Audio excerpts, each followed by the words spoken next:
of our speakers come on and be available for some questions. You can unmute or you can ask some questions in the chat. And if there aren't questions in the chat, I have a few filler ones. This is going to be a short panel, not a full presentation. We'll just go for about 15 to 20 minutes, and then we'll have a 10 to 15-minute break before the next session. Those of you that are the presenters, if you can turn on your cameras so we can spotlight you.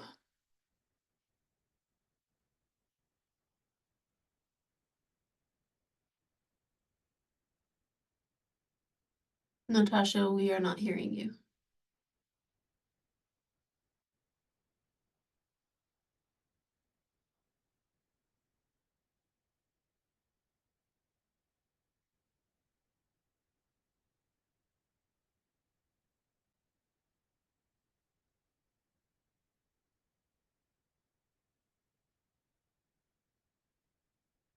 Okay, can you hear me? Yes, with an echo. Okay, I've got feedback on my phone. Okay. Now we can hear you. I was just about to mention that Crystala will share a tip sheet for faculty and staff that bullet points some of the where you can use these, where you can use some of the tips that were in the presentation. So those will be Word doc links. And Natasha, you're wanting the one for creating accessible content, right? Is that the correct title? I put that one in the chat.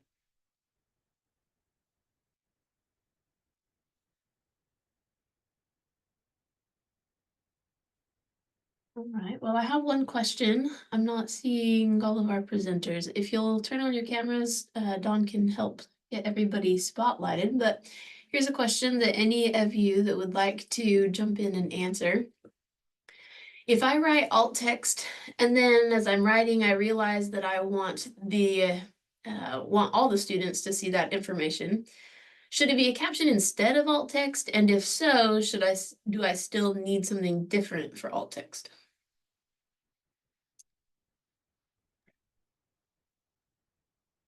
Did either of you want to jump in? I don't want to talk over you.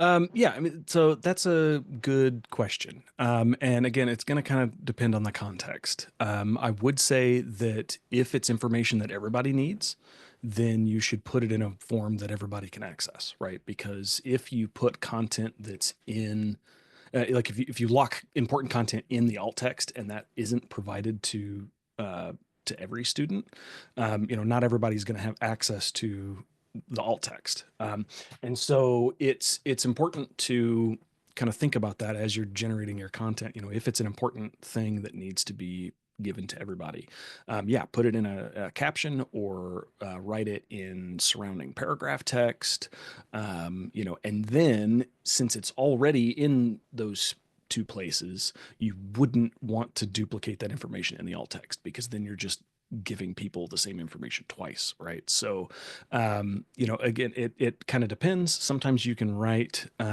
different things for a caption than for the alt text. They don't always have to match. And so, it's my slide, context is king. Like it comes down to that so many times, that just the specific context is going to determine a lot of these things. And unfortunately that makes it hard for us to say, do exactly this. But it's, a lot of accessibility is kind of just learning the concepts, learning how to apply them in whatever situation you're in, and just being flexible and being open to getting it wrong. Like it's okay if you make a mistake, as long as if somebody points it out, you go and fix the mistake, right? So, and there's a lot of things, especially with alt text, it's subjective. There's not one right answer. So you just got to practice. And just to add to what Adam said, a little note that if you are providing additional information in the caption and in the alt text, or just in the caption on the image itself, it's always good to say read forward for caption or read back for caption. So that way, like a screen reader user, for example, would know where to find information about that image. Again, if it's providing that important information. And I'll clarify saying read forward or read backward, because a screen reader user doesn't discern below or above like we would, because they're using a keyboard usually to or a mouse to go select certain things in a certain order. Thank you. And Melissa in the chat mentioned caption is info, alt text is description. So helpful distinction there. We have a question in the chat. What would you say to institutions that are already doing web and PDF accessibility right now? I assume the question there would be, what would be the next step?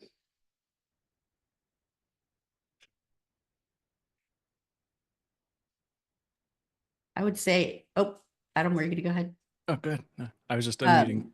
That accessibility is never done. It is a daily process. I've been learning accessibility for a really long time now, over a decade, I would say, and it's something that you learn every single day.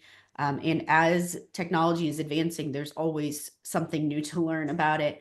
And so that, I would say that first, and the second part would be, how can you help others get up to speed to include it in their practice as well? I would just, yeah, to add to that a little bit, just keep going, like don't stop. And don't wait until the deadline to get started. The deadline is when you're supposed to have, like, from then on, your stuff is supposed to be accessible. And so use this time to get those processes and stuff in place, and start working on accessibility now, because it's, we're, just over a year until those deadlines start kicking in. So it's going to sneak up on you. And I put in the chat earlier. I can add it again. It might have got buried in some stuff, but some resources that lay out a really good kind of roadmap for institution. It's the ones that I have are kind of more on an institution level than specific individuals, but they're a really good resource to kind of give to your leadership if they have any questions about, like, well, what do we even need to be doing here? Here's the roadmap. Do these things, and they're because it's a multi-layered issue to get ready for these things, right? Because you got to bring in procurement and legal, and faculty need to be making their content accessible. Well, what does that mean? They need training. There's a lot of things that go into kind of being able to get ready for these, to meet these requirements. And thankfully the Department of Justice put out a roadmap on kind of what they're expecting. So, Allie? Yeah. Well, one thing I will add is that, and Christina said this so beautifully, that accessibility really isn't new. In fact, the expectations aren't new. And so I think what it is that now there's a shiny or a brighter spotlight being shined on the consequences for it. So what I would say is that institutions who are already doing it, web and PDF, those institutions are in such a good position to help the people who do need some help. We have written to some institutions. I'll put the link in. Actually, I think Christella will share it. That the University of Illinois had made some wonderful handouts for their faculty to use as they are updating and retrofitting, and some excellent guidance. So what I would say is, for institutions who are doing it, please share what you're doing for people who are learning it.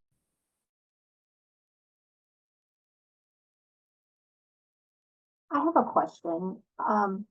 First, let me say I am not a political person, just saying that.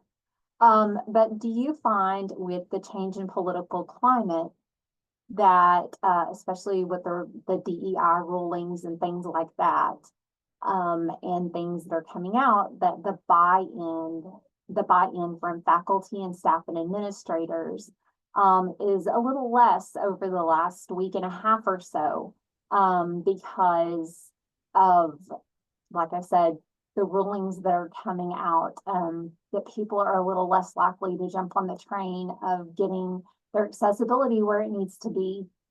just not knowing whether those laws are going to be enforced, whether or not that's going to get rolled back, whether or not, you know, even the state laws, that those are going to be enforceable.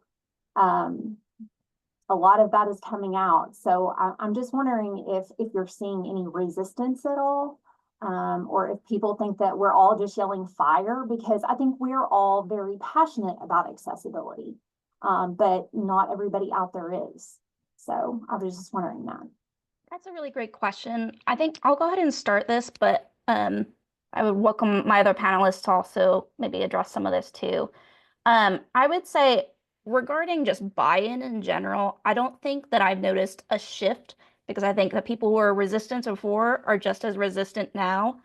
Um, but beyond that, I've heard a lot more about, you know, well, what is the impact of the new administration in terms of, as you mentioned, enforcement?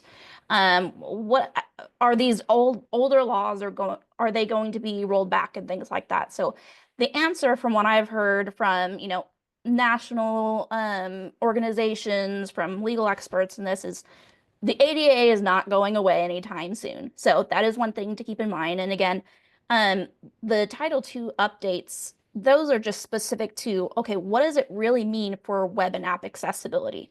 We still had to have things be accessible before that. Yes, it's definitely true that enforcement may not be as much with this current administration, considering changes at the Office of Civil Rights. That being said, there still can be lawsuits or other things going on. There's still going to be other states who have various other enforcement mechanisms as well.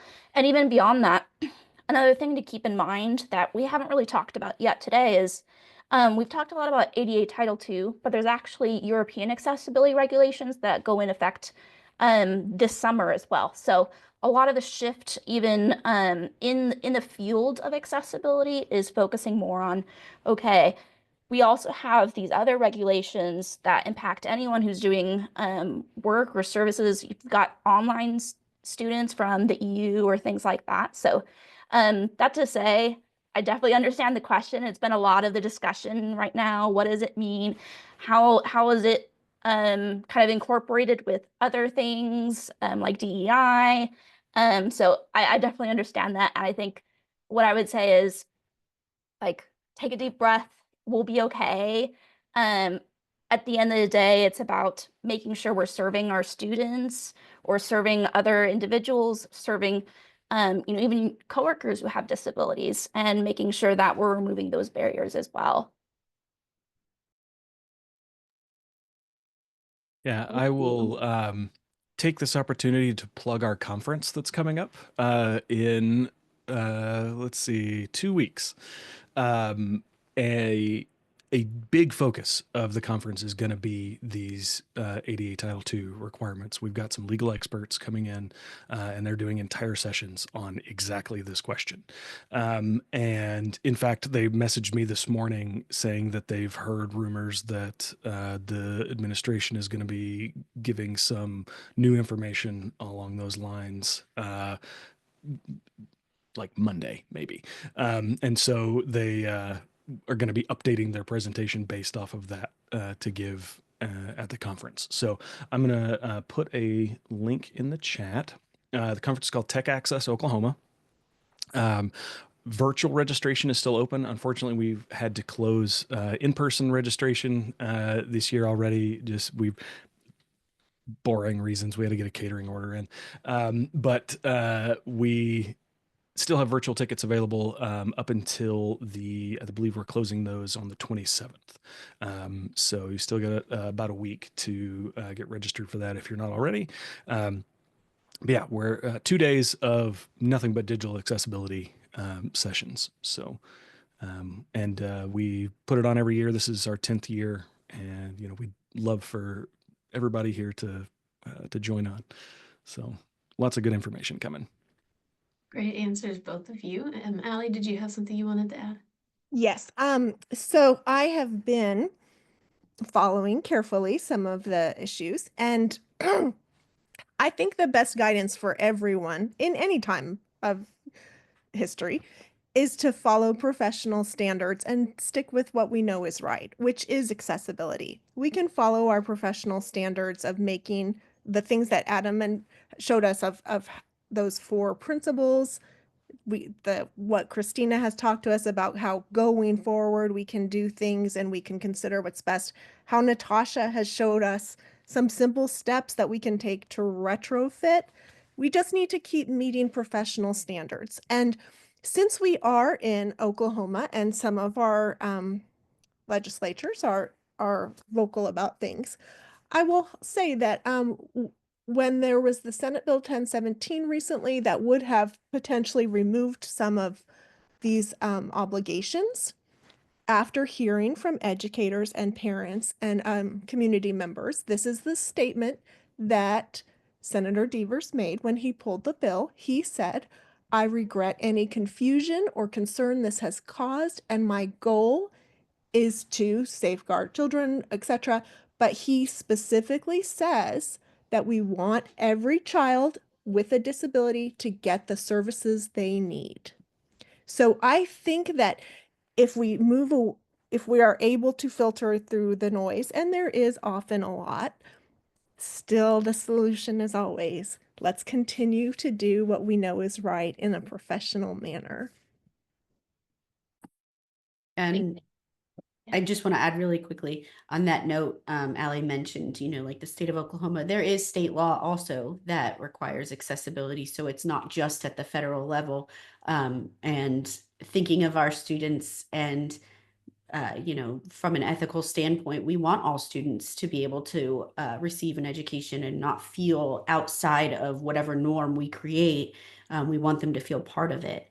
And so, yeah, working that in as just part of your norm. And not to mention, there's a lot of business cases that are out there that you can use at your institution that talk about the cost savings involved in building things accessibly from the start, the retention that happens with students from having accessible materials. And yeah, there are a lot of business cases for it, other than just it's the right thing to do, which is the most important thing to do, is because it is right and good and ethical and moral. But if your institution would like to see some numbers and whatnot, that is also available out there as well. Thank you, all 4 of you. That was a great way to address that.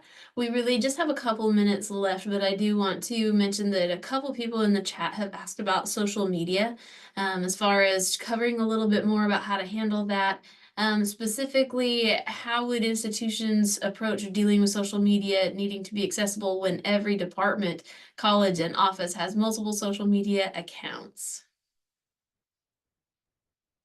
So, sorry, Christina. I would just say that this is an example of one of the exceptions. So starting like 2026 or 2027, the new posts must be made accessible, but you don't have to go back and retroactively fix years and years and years worth of social media. That being said, of course, if someone needed a particular piece of social media for whatever reason, you would need to make that accessible. So really what I would focus on is making sure you're ready for the new posts to be accessible. So even starting some of that now, making sure that, you're adding alt text to images, or I think Allie mentioned in the chat, you can also put a description of the image if you can't add the alt text. So there are ways you can start getting close to where you need to be in the future, but that to say, you don't need to worry and go back over all of those things. That is part of the exceptions. Yeah, and to add to that, mentioning, how do you do this when every department, college, office, whatnot, has their own social media accounts? I mentioned during my session about accessibility change management plans, and they are crucial for institutions to implement, even if institutionally wide, you're not doing that within a unit, within a department, within your own team, whatever it might be. Those are ways to roll out accessibility changes over time and update job descriptions, update tasks, documentation, so that it's not just overnight, everybody's trained, bam, ready to go. those change management plans help you walk through the steps of what it takes to get there. And that would include departments like social media departments, and, you know, how do you have like teams of people who oversee things and then pass it down to the next level and whatnot. And so I will include those in my resources, and I highly recommend taking a look at some of those. Thank you. And I'll point out Adam posted a link to Accessible Social. That will also give you some resources to help. All right, we have about 9 minutes before our next session, so we're going to take a break now. I know that